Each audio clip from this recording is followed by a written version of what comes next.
Esther chapter 5. Now it came to pass on the third day, that Esther put on her royal apparel, and stood in the inner court of the king's house, over against the king's house, and the king sat upon his royal throne in the royal house, over against the gate of the house.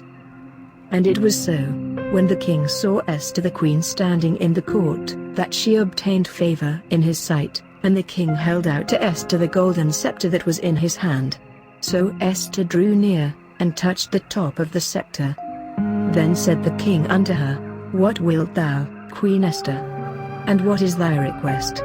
It shall be even given thee to the half of the kingdom. And Esther answered, If it seem good unto the king, let the king and Haman come this day unto the banquet that I have prepared for him. Then the king said, Cause Haman to make haste, that he may do as Esther hath said. So the king and Haman came to the banquet that Esther had prepared. And the king said unto Esther at the banquet of wine, What is thy petition? And it shall be granted thee. And what is thy request? Even to the half of the kingdom it shall be performed. Then answered Esther, and said, My petition and my request is, if I have found favor in the sight of the king, and if it please the king to grant my petition, and to perform my request, let the king and Haman come to the banquet that I shall prepare for them, and I will do tomorrow as the king hath said. Then went Haman forth that day joyful and with a glad heart. But when Haman saw Mordecai in the king's gate, that he stood not up, nor moved for him, he was full of indignation against Mordecai.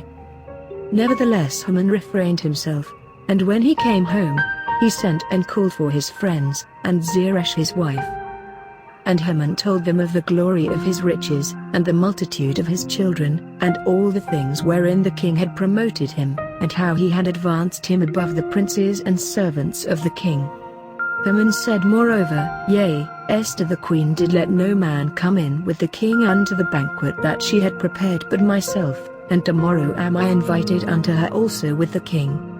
Yet all this availeth me nothing, so long as I see Mordecai the Jew sitting at the king's gate.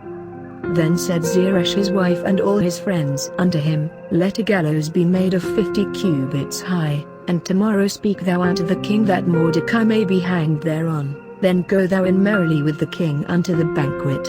And the thing pleased Haman, and he caused the gallows to be made. If you want to continue hearing the word of God, consider subscribing to our channel and click the bell icon for instant notification.